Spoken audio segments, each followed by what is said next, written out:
Everyone, welcome back to another video from Dog Hero 11308. Please subscribe if you're new and hit that bell. Right, we're going on the bus now. We're on part 2 of Manato Zoo. Hey everybody, we are on the bus. We are ready and we are on the bus. Look at that big lineup. We are on the bus. So yeah, I'm going to show you some good footage of our bus. Yeah. We've got a lot of people decided to come out, which is absolutely lovely. So as we head off, if you can please remain seated whenever the bus is moving.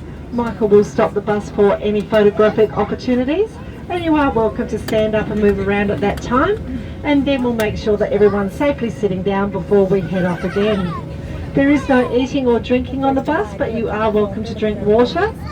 And Manato is a non-smoking environment. Have your cameras ready because animals can appear and disappear sometimes quickly.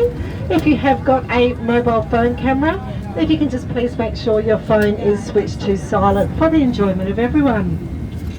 Just out on the right hand side we have Shandu, who has come to us from Sydney Sculptures by the Sea, and he's there to represent the plight of the rhino, and hopefully we can stop them from going belly up. Up on the left hand side we've got our chimpanzee house. If you haven't had a chance to go for a walk up there, it is a short 5-minute walk from the visitor centre, and you can see our cheeky chimp troops, and also keep an eye out for our beautiful little baby girl who was born 2.5 weeks ago. Anyone spotted her yet? Hey, fabulous. Right hand side we've got Wallaby Gorge, which is the home to our yellow-footed rock wallabies. They are the symbol of Adelaide Zoo, and together Adelaide Zoo and Manato Zoo make up Zoos SA, which is a not-for-profit conservation charity, and we're here to connect people with nature and save species from extinction. And hopefully you'll see some examples of both of those things today. Manato is situated on the land of the Ngarrindjeri Nation, and we do pay our respects to Ngarrindjeri elders both past and present. And very nice and convenient for me, we've got our very first animal just up here. They're going to be on the left hand side of the bus as Michael swings the bus around. And this is the Przewalski horse, otherwise known as the Mongolian wild horse, also the pea horse.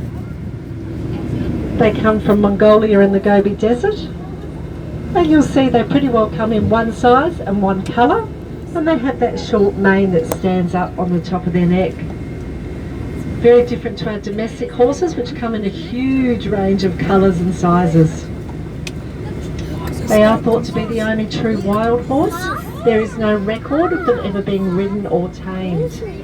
But unfortunately that actually contributed to their downfall in the wild. They did become, were thought to be extinct in the wild because they were hunted for their meat and their skins, because they were no use to the local people if they couldn't be ridden. And when they bred with the domestic horses, the offspring would also be wild and be unable to be ridden. So they were seen more as a pest. Fortunately, back in the 1950s, a gentleman called Nikolai Przewalski took around 50 horses to zoos in England and Europe, and those horses then formed the breeding program to start regenerating the Przewalski horse.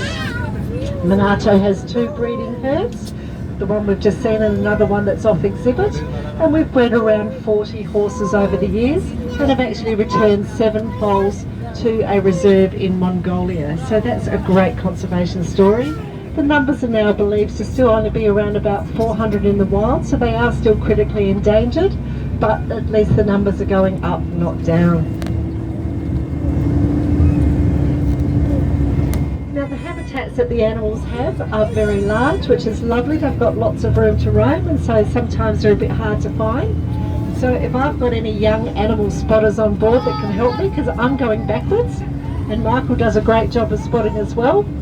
But if you see animals before we do, pop your hand up and let us all know so we can tell everyone. The Przewalski horse did also once roam the areas of Eurasia, Europe and Asia, and we know this because we've seen cave paintings that have been dated over 17,000 years old in France. And they were actually seen in those cave paintings with the next animal that we're going to see, which is the American bison. So hang on, North American bison in Asia and Europe, that doesn't really make sense. Well, it was thought that they were originally throughout Eurasia and then travelled to North America across either an ice or